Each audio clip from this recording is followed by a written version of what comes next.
Before this narrative begins, the researcher who reconstructed it leaves only a brief note, almost mechanical, like someone jotting something in the footer of an old file. Say which city you're watching from, and what time it is there right now. There was no intention of breaking the document's silence, only of recording a point of contact with whoever reads it. There was a sentence buried in the records of Ozark Divide County, written in the winter of 1906, that should not exist. It was short, almost cold, as if it had been added by someone who feared that one day all of this would be forgotten.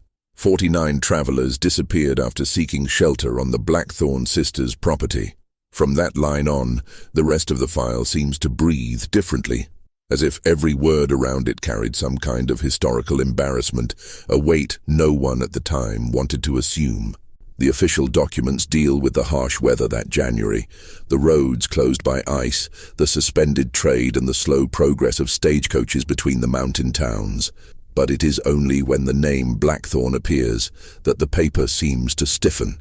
The sisters were two well-known figures in the region, Margaret and Eliza Blackthorn, descendants of a family that had migrated to Missouri, still in the mid-19th century, fleeing a succession of devastating winters further north.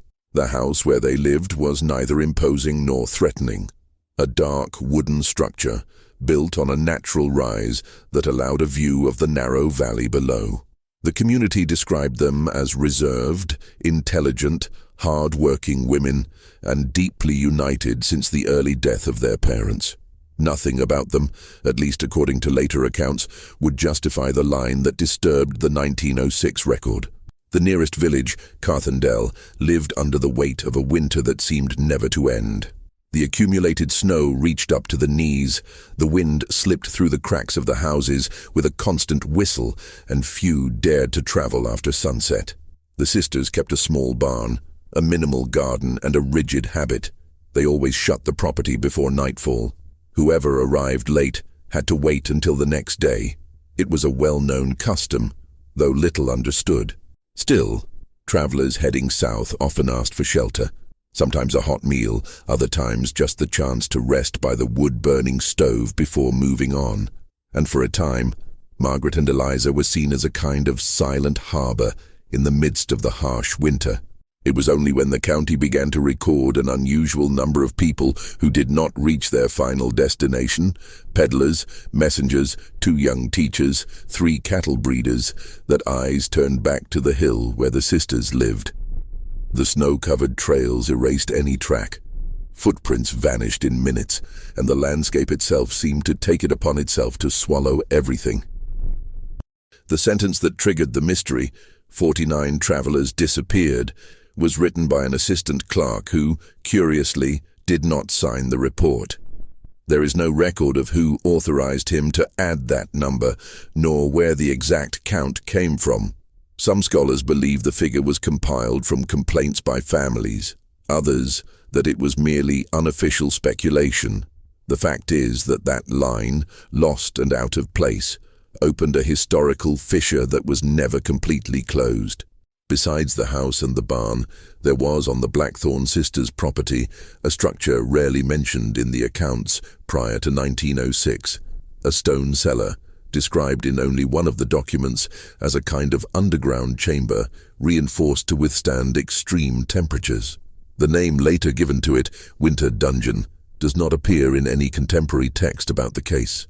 It would only surface decades later in the mouths of local historians who tried to reconstruct the fragments that remained. What is known is that, in the first week of January that year, witnesses claimed to have seen edges of light filtering through the cracks of the cellar during the early hours. Others reported muffled noises, hard to identify because of the wind, coming from the direction of the hill. None of these reports was officially recorded at the time. They all emerged much later, when those who had remained silent out of fear decided to tell what they had seen. However, the mystery truly begins with a detail that went unnoticed for decades. The last entry in the Blackthorn Properties Visitors Book records a group of travelers that never reached the next county. But the book was found incomplete, as if someone had torn out the immediately following pages. It was the first concrete indication that something profoundly wrong had happened there, and that it would not be simple to reconstruct what really transpired on the Blackthorn Sisters' Hill. Before the disappearance of the 49 travelers, life on the Blackthorn Sisters' Hill followed such a steady rhythm that, for a long time, it seemed immune to the changes in the world around it. Margaret, the eldest, tended the garden even in winter. Her hands were strong, though marked by the constant cold. Eliza, 2 years younger, kept the house always tidy, the stove stocked, the windows free of accumulated frost. That was how they lived. 2 solitary, yet disciplined women, in a land where survival depended less on strength and more on adaptation. The community used to describe them with a certain quiet respect. They were not expansive, but not hostile either. They helped when necessary, sewing clothes for neighbors, providing medicinal herbs, quickly sheltering those caught by the snow. However, they never stayed long in other people's houses. They preferred to return before the daylight began to fade. The winter of 1906, however, altered the daily life of everyone in that mountainous region. The snow came earlier, heavier and more persistent. The river froze sooner than expected. Trees fell under the weight of the ice, and the roads turned into long, white strips where one could lose direction within a few steps. The feeling of isolation was so great that Carthendale, the nearest settlement, seemed to exist only in brief rumors carried by the wind. It was in this silent, harsh setting that the Blackthorn sisters began to receive more travelers than usual. Tired messengers, farmers trying to reach the next county, laborers searching for alternative routes. Some arrived after long walks, others leading exhausted horses. Still others knocked at the door, trembling from the cold. Margaret and Eliza, as always, offered quick shelter, a warm meal, a bench by the stove, and a few hours to catch their breath before moving on. The testimonies collected decades later describe this period as the last moment in which routine seemed normal. Men and women who survived that winter recall that the sisters maintained an almost meticulous calm. But all of them mention, to a greater or lesser degree, one detail that only began to draw attention afterwards: the stone cellar. It was partly buried in the slope, with a reinforced door locked from the inside with an iron bar. No one, not even the oldest neighbors, knew exactly why the sisters had built it so solidly. When asked, they say Margaret would only reply, "It's so the cold doesn't reach where it shouldn't." The phrase at the time seemed just a regional expression. As the years went by, it would become an enigma. Other accounts collected later indicate that during that winter, Eliza began locking the doors of the house earlier than usual, sometimes even before sunset. Margaret, in turn, was seen twice walking to the cellar at night, carrying a lamp that barely lit the path through the snow. None of the neighboring women who witnessed this knew how to explain it, and none asked. Winter made everyone selectively silent. Another subtle change was recorded by one of the few travelers who managed to continue his journey after passing by the hill. A traveling salesman named Thomas Aldrin reported, in an informal statement noted down decades later, that during his brief stay he felt a strange weight inside the house. Nothing supernatural, nothing inexplicable, just the sense that the sisters were keeping something under strict control, or trying to prevent something from getting out. He also described that night, he heard footsteps on the lower floor, as if someone were dragging crates or barrels. But when he looked out the window, he saw only the silent darkness of the hill, the snow covering everything with a thick layer that absorbed any noise. When he mentioned it to Margaret, she simply replied, "The wind always tricks those who aren't used to living in isolation." Even so, Aldrin admitted that the phrase did not comfort him. It felt more like a deflection than an explanation. In the county's official records, there is no mention of any suspicious behavior by the sisters before that January. No crimes, no land disputes, no conflicts with neighbors. What exists is only the portrait of 2 women surviving alone in an inhospitable region, maintaining discreet traditions and a way of life that few understood. However, later testimonies reveal that something had changed in them. Margaret seemed to be sleeping less. Dark circles had formed under her eyes. Eliza, who had always been more talkative, became quieter. On one occasion, she refused shelter to two travelers who arrived too late, something she had never done before. The men ended up spending the night in an abandoned cabin half a mile away. And perhaps the most striking detail was recorded by Sarah Whitmore, a neighbor who visited the sisters to bring flour. She said that, as she approached the door, she heard a muffled sound coming from the cellar, as if someone were murmuring or crying or calling for help. But the snow was so deep, the wind so strong, and her mind so tired, that she chose to believe she hadn't really heard anything. She would only mention this 40 years later, when no one was entirely sure what was memory and what was reconstruction. The everyday life that had seemed solid began to crack from within, albeit discreetly.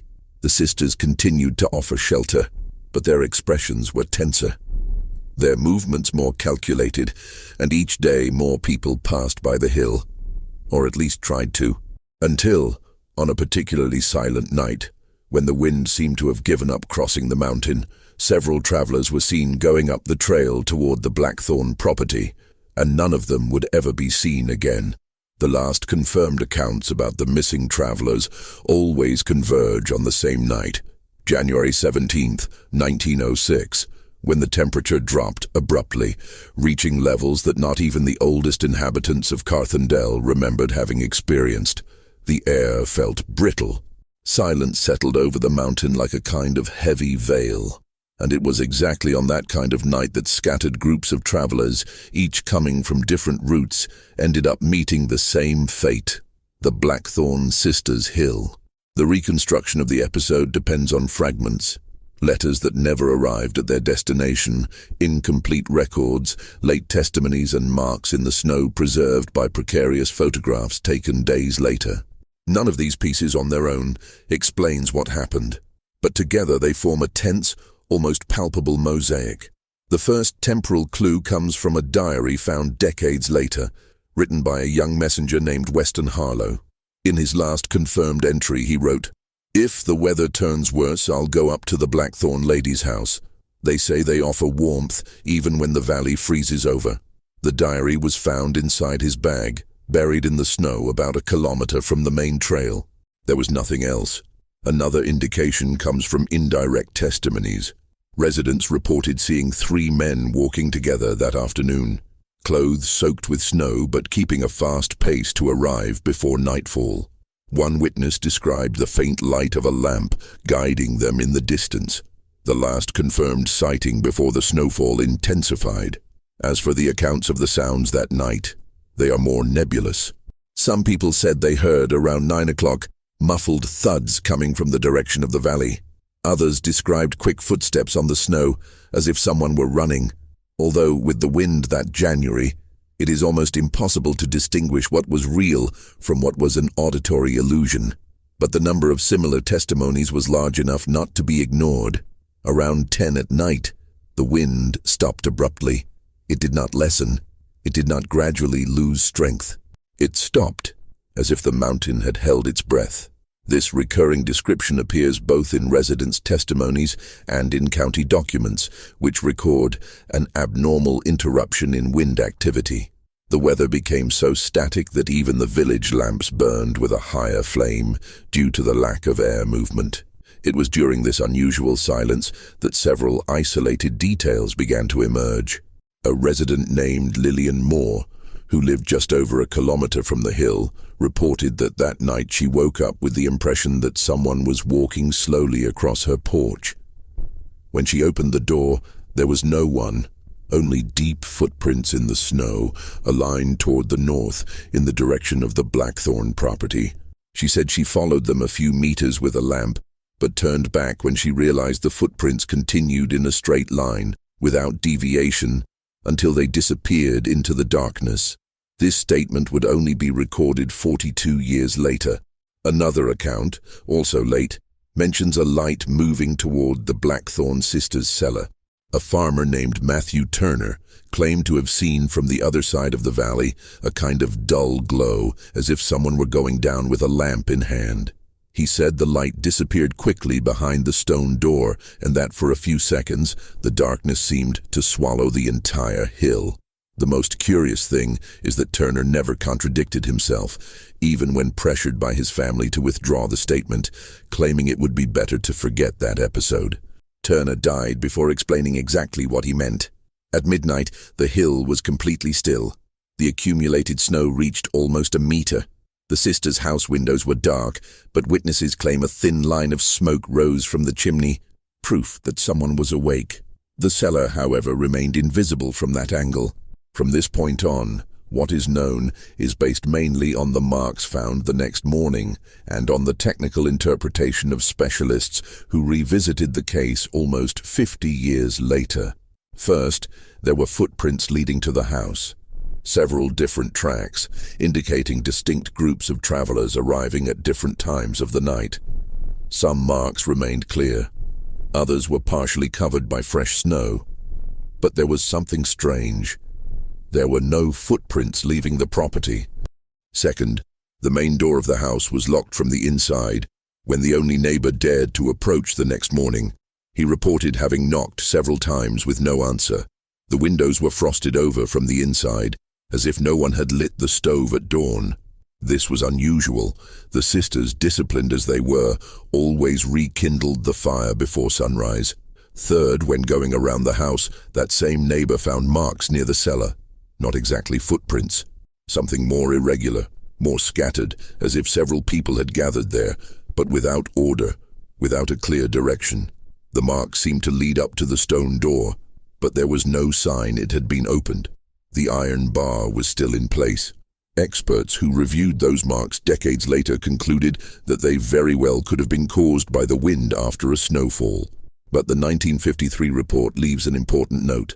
The distribution of the marks suggests disorganized human movement, not the typical pattern of the wind.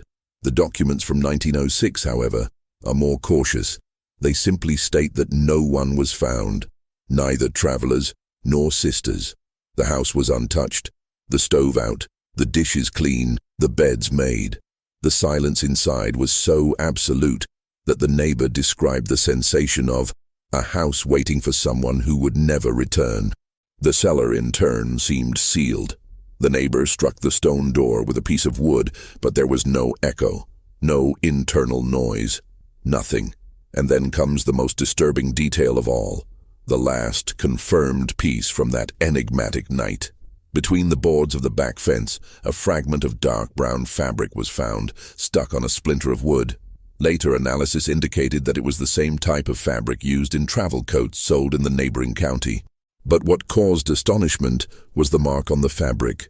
3 small parallel cuts, as if someone had tried to grab it while it was being pulled away. The fragment was the only physical evidence recovered, and it is exactly here that the historical climax ends, with marks that explain nothing, footprints that lead nowhere, a silent house and a locked cellar. The last official record of the night states only, at 6:20 a.m. On January 18th, the Blackthorn property was found empty, and the valley in absolute silence. The news that the Blackthorn property had been found empty spread through the valley with the same speed with which ice formed on the surface of the rivers. In a few hours, Carthendale ceased to be just a village worn down by winter. It became the center of a disappearance that no one knew how to narrate without wounding their own sense of reality. The first to approach the hill, besides the neighbor who found the house deserted, were small groups of residents summoned in haste. At that time, there was no organized search and rescue body like there would be decades later. What existed was the survival instinct of the community and a rudimentary sense of responsibility. If 49 travelers had been counted as missing, someone needed to look beyond the edge of their own yard. Later reports described those first hours as a mix of improvisation and shock. Men walked in lines, trying to keep a regular distance from each other to cover as much of the snow around the house as possible. Some carried ropes, others lamps, others only long sticks to probe the ground in search of hidden crevices. The greatest fear was not to find bodies. It was not to find anything at all. Inside the house, 2 details drew particular attention in the official records. The dining table was set for more people than usual. Plates aligned, cutlery laid out, empty bowls, as if a meal had recently been served or was about to be. Next to the stove, there was a pile of firewood prepared but not used. The fire, out since the early hours, seemed to indicate that the sisters' routine had been interrupted abruptly. There were no signs of struggle, no overturned chairs, no bloodstains, no broken doors, only absence. The searches then focused around the stone cellar. The records are contradictory regarding what happened there. Some documents indicate that the door was forced open on the very first day of the search. Others that there was resistance from some residents who feared violating a space they considered private and unknown. In any case, at some point that same day, the iron bar was removed, the lock broken, and the door opened. The interior of the cellar did not match the stories that would emerge decades later. There were no chains, no iron fittings, no element suggesting a dungeon in the dramatic sense of the word. What the men found was a functional environment. Wooden shelves, sacks of flour, crates of preserves, coal, candles, a barrel of partially frozen water. There were also some folded blankets, a small table and a simple bench. But there was one detail that did not go unnoticed. Recent signs of use. The beaten earth floor was compressed by multiple overlapping footprints, indicating that more than one person had been there in the last few days. On the walls, soot stains revealed frequent use of lamps, and in one corner, almost hidden behind sacks of potatoes, they found something that would only make sense many years later. A sequence of knife marks in a column, as if someone had been marking the passing of days. There were no bodies, no traces of violence, no sign that 49 people had been kept there at the same time. And yet, the feeling that the space had been used as an emergency shelter was undeniable. The county authorities, pressured by relatives of missing people from other regions, decided to expand the search perimeter. Letters were sent to neighboring towns, requesting information about travelers who had not reached their destination. In a few days, the informal count reached the number that would mark the records: 49. Among the responses received, one in particular stood out. An inn in another county to the south reported that it had been waiting for a group of travelers who never arrived. One of their names appeared legibly: Weston Harlow, the young messenger whose diary had been found in the snow. Other names were incomplete, illegible, or written in a hasty hand. But the inn confirmed that, according to the original route, the group should have passed through the Ozark Divide region that week, precisely the stretch that included the Blackthorn Sisters' Hill. It was at this point that the hypothesis arose which, over time, would become the most accepted explanation among scholars of the case, even though it was never officially confirmed. The topographic analysis carried out decades later revealed an important fact. The trail that led from the hill southward passed dangerously close to an area of seasonal landslides, a kind of semi-hidden ravine beneath accumulated snow. In severe winters, the white layer could conceal deep drops, turning what looked like solid ground into traps. Could that have been the travelers' fate? The documents suggest that, with the worsening winter, Margaret and Eliza may have decided to reorganize the way they provided shelter. A careful reading of what little remains of the visitor's book indicates that, in the days leading up to the disappearance, some travelers' stays had been extended, which could mean the sisters were trying to keep them on the property until it was at least somewhat safe to resume the journey. If this hypothesis is correct, the picture that emerges is less dark than tragic. Two women trying, alone, to manage the responsibility of housing an increasing number of people under increasingly extreme weather conditions. A late testimony reinforces this interpretive line. In 1948, a great-nephew of Sarah Whitmore, the neighbor who heard sounds coming from the cellar, found among old papers a partially burned handwritten letter without a date. The handwriting, according to experts, is compatible with that of Eliza Blackthorn. The recovered passage read, "We have no space, but I can't look at them and send them back into the ice. Margaret says the cellar will protect them better than the house if the wind turns. I fear I'm making decisions I was never prepared to make." The letter does not mention how many people were under the sisters' care, nor what happened afterwards. But combined with Weston Harlow's diary and the inn's records, it suggests something painfully human. The sisters may have decided to concentrate the travelers in the reinforced cellar, counting on the thermal safety of that structure while they assessed the right moment to lead them off the mountain. If so, everything indicates that that moment never came. It is speculated that, in a window of apparent calm, perhaps on the very night the wind stopped abruptly, a larger group decided to leave, possibly with the sisters' consent. The absence of footprints returning to the house supports the idea that they all went in the same direction and did not come back. The error in this scenario would not have been one of intent, but of calculation. They underestimated the risk of the ravine hidden under the snow and the instability of the terrain after days of accumulation. What is missing are material evidences. The region near the landslide area would only be explored with greater rigor decades later, when mapping techniques improved.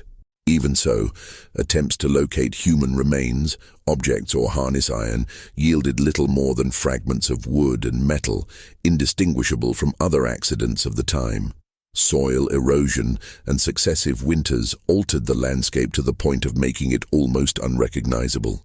As for the Blackthorn sisters, the absence of their bodies gave rise to all kinds of rumors. Some said they had fled, overcome by panic and guilt. Others, that they had tried to go with the group and died in the same way. There is even a hypothesis, little defended in academic circles, that the two may have returned to the house, realized the tragedy and simply disappeared from public life, unable to live with the weight of what had happened. None of this is proven.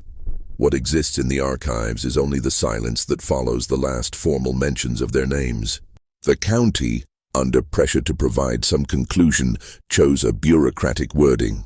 It is considered that, due to extreme weather conditions and possible disorientation on unstable terrain, the travelers and residents of the Blackthorn property met with unlocated accidental death. For many, this line sounds like an artificial closure, written more to allow the records to be filed than to truly answer any question. But among the personal notes left by one of the investigators who revisited the case in the 1950s, there is a sentence that is rarely quoted. If there was guilt, it was not born of malice, but of a fatal combination of winter, isolation, and responsibility beyond human capacity. It is this reading, that of a tragedy of difficult decisions made under impossible circumstances, that would over time become the most accepted revelation about what may have happened on the Blackthorn Sisters' Hill. Even so, there is one last, almost forgotten detail that prevents any sense of complete closure. Among the papers filed in a secondary folder, there is a small unsigned note, dated many years later, in which someone writes only, "I saw two women step off the train in Springfield that same winter. One of them limped. The other carried a blue-covered book. The surname on the baggage tag was the same one I learned to fear when I was a child. Blackthorn." No one was able to verify this information. No other clue points to the sisters' presence in Springfield. But the mere existence of this note adds an uncomfortable crack to the official version, a crack that time has not managed to completely cover. Decades later, when the county's archives had already changed buildings 3 times, when the yellowed papers began to crumble at the edges and the names of witnesses started to sound like distant echoes from a forgotten period, the Blackthorn sisters' case still remained lodged in the local imagination, not as a scandal, nor as a crime, but as a mute warning about what winter can demand of those who live too close to solitude. It was in this context that an aging historian decided to revisit the episode. His name never made the newspapers, and his research produced no famous book, but he left in personal notebooks the most sensitive reconstruction of what occurred between January and February of 1906. He wrote not to explain, but to understand the space between what is known and what will never be discovered. In his notes, he describes the Blackthorn Hill as a place where time seemed to have given up moving forward. The house no longer existed. It had been dismantled many years later, when a local family decided to reuse the wood. The land, however, was still there, sloping, uneven, with almost invisible traces of a foundation. The stone cellar still endured, partially buried, like a fragment of memory that refused to disappear. The historian recounts his visit to the site on a February morning. The wind was calm and the snow light. He writes that, as he approached what remained of the cellar entrance, he felt a strange awareness of the silence. Not the ordinary silence of the mountain, but a silence that seemed to have been deposited there by time itself, layer upon layer, like dust in a locked room. He found little: 3 old boards, a rusty nail, displaced stones. But none of these objects mattered. What struck him was the sensation that the place had housed impossible decisions. Not the weight of an unsolved mystery, but the human weight of 2 women who tried to protect strangers as far as they could, and who, upon failing, disappeared together into what can only be called the extreme limit of responsibility. The historian devotes several pages to the sisters, not as central figures in an obscure case, but as complete people, their frailties preserved only in slight deviations of handwriting, incomplete letters and late testimonies. He writes about Margaret as someone who carried winter on her shoulders, and about Eliza as someone who tried, in silence, to keep the world around her from collapsing. To him, both were victims even before the disappearance, victims of geographic isolation, of the lack of community structure, of the invisible pressure of having to decide over other people's lives at a time when no one else was in any condition to do so. He also reflects on the travelers, names that vanished from the records, identities erased in snowstorms so dense that no trail lasted more than a few hours. He writes that, throughout his research, he realized many of them were not remembered even by distant relatives. Time swallowed them with the same naturalness with which it swallowed trails, fences, and territorial boundaries. And perhaps that is why the Blackthorn case endured, because on some deep level it represents all those who disappeared without a mark, without return, without a story. The historian suggests that the tragedy only took shape because everyone involved was at the limit. The winter, the sisters, the travelers, the mountain itself. And that, if there had been 1 or 2 degrees less of snow, a few more days of preparation, or an alternative route that did not pass so close to the ravine, none of this would have entered the records. He writes that great tragedies rarely come from great causes. They almost always arise from small conditions accumulated, repeated, ignored, until they become irreversible. Among his final notes, there is a reflection that was never published. History does not fail when it offers no answers. It fails when it tries to impose certainty where there is only a gap. For him, accepting the Blackthorn sisters' case meant accepting that certain truths are not recoverable, not for lack of evidence, but because time alters everything, including the way we remember. He ends his research by describing the last time he was on the hill. The sun was low, bathing the snow in a faint golden light.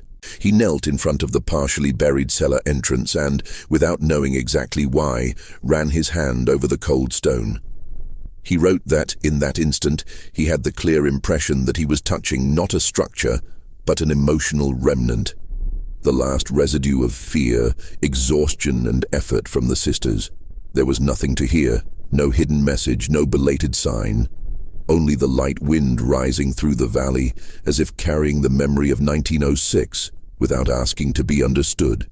Upon finishing his last note, the historian wrote a sentence so simple it almost goes unnoticed, but that may be the only fair way to close this case. Some events do not ask for explanation, only respect. And then he closed the notebook, and the valley returned to silence.